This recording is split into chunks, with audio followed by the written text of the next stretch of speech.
Just go lift something, bro.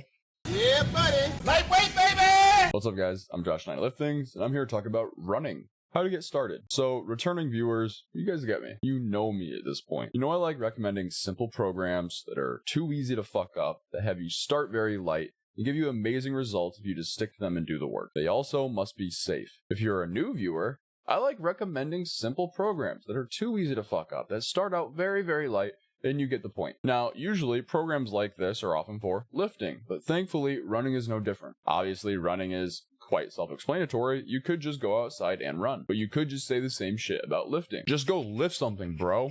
And this makes a newbie start with zero context, which is a recipe for disaster. Maybe they don't go hard enough. Maybe they go too hard. Maybe they spin their tires for months, and maybe they get injured. This is where I come in. The Frax Gray Skull of beginning running programs is known as Couch to 5K. Running is just like lifting. It can be very complex, and the better you get at it, tons of different approaches, intensities, frequencies, and every other training variable can come into play. Just as with lifting, once you build up an appropriate base, you can then move on into many different types of styles of running training. For lifting, you can be a bodybuilder, a powerlifter, a strongman, a CrossFit. There's tons of different sports or ways to train. And once you build up a decent cardio base and learn proper running form, you can go into long distances, sprints, tempo runs, and tons of other things. Maybe a runner can list some more. I actually don't know. But again, first you must build a base and learn proper form. I'm not going to touch on form in this video because it's surprisingly complex and it's kind of out of the scope of the whole thing. But I will tell you how to build a cardio base. So, Couch to 5K is a program that will take you from being a couch potato to running a full 5K in about 9 weeks. For us brain-dead Americans, a 5K is 5,000 kilometers or roughly 3.1 miles. This is a pretty good distance to shoot for. It's short enough that it doesn't take forever to do, and most people can build up to running one in under 30 minutes with pretty minimal training. It's long enough that it forces you as a beginner to use a pretty low intensity when you're first getting started, which is great for injury prevention, especially if you're lifting while running a program like this. It's also just a length that anyone can rationalize or wrap their head around. If I told you I ran 35 miles, how do you picture that? Virtually everyone can imagine what 3 miles is very easily, even non-runners. And those who do run will instantly recognize the significance of your time. The program Couch to 5K was originally invented by a guy named Josh Clark. Based fucking name. And it's been ran by like an estimated 10 million people or something absurd. Fun fact, the National Health Service of the UK even considered it an official like government statewide promoted plan. Now there are some variants floating around like a 12-week, a 8-week, a 4-week. Unless you were scheduled to run like a legitimate sanctioned 5K in your area within the next 4 weeks, I don't see the point in having to do this. We were focusing on running just to be an actual human here. Not one that can just lift heavy things, but one that can walk up the steps without being too tired. So in this video, I'm going to be breaking down the original 9-week program. The routine consists of interval training, which essentially means that the entire workout is not done at the same pace. In fact, there's 2 paces. You're going to alternate between walking and running. As you get deeper into the workouts, the walking periods become shorter and less frequent, while the running periods become longer. Literally linear progression, but for running. Now, to be exact, because running is a pretty arbitrary term, let me replace it with another one. What you're more accurately going to be doing is probably what most consider to be jogging. This program doesn't dictate heart rate zones to be at throughout it because, again, it's made for beginners. Instead, a common way thrown around on how to gauge your speed is you should be able to keep a conversation at the pace you are running. If you're running so fast that you'd be too winded to keep a somewhat decent conversation, you're going too fast. And if you're going too slow, that's not kind of challenging to keep a conversation, you're going too slow. So yes, speak to yourself and look like a crazy man in the street while you're running just to get a good gauge. Save those supersonic speed for later in your running career. There's also recommendations for people that are extremely obese or who are coming back from an injury, or maybe the elderly, that during the actual running periods, you can just walk faster, and then during your walking periods you can walk slower. This is all appropriate. Figure out what you need to do. So with that being said, let's get into the program. You'll be running 3 days a week with a day of rest at least in between each day. This is perfect if you're running a 3-day-a-week lifting program because you can just run on your off days. So here is the program. Couch to 5K, 9-week training plan.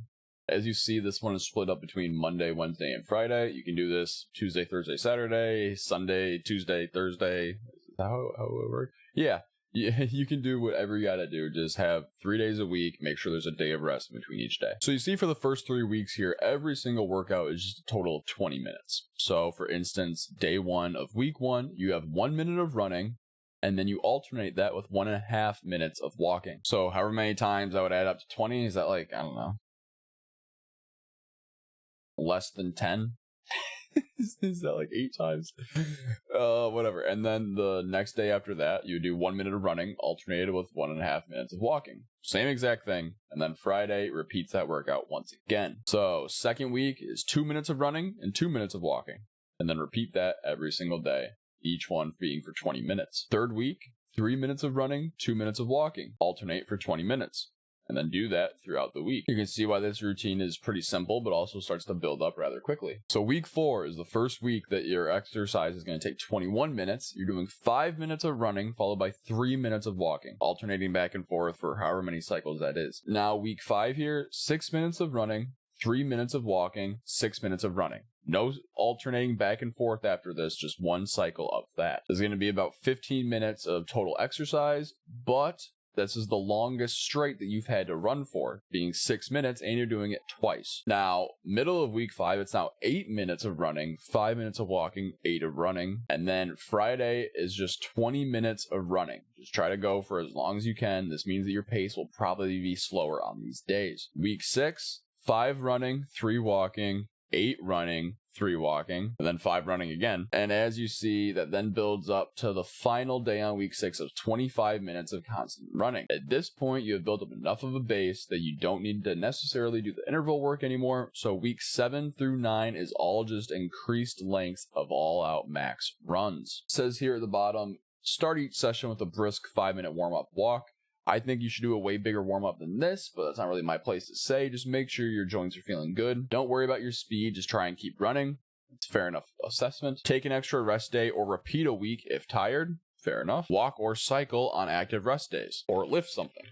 Now, the only real issue that I can find with this routine is that it's time-based rather than distance-based. At the end, when you run 30 miles straight for the first time, it may not have been 3.1 miles or 5 kilometers. That's okay. Don't take the name too literally here. The point of this is to get you moving and improving your cardio. So once you complete this program and you have a decent running base, you can now do 5K to 10K, the official 10K training routine meant to build on the back of Couch to 5K. You could start doing sprints or some HIIT work. You could start doing a faster 5K, or you could just keep the base that you have if that's a moderate amount of cardio that you think you require. The possibilities are endless. And guys, that is the video. Thank you so much for watching. Like, subscribe, comment, share, whatever. You can follow all these socials if you'd like to. The links are in the description. And as always, thank you so much for watching, and have a great day.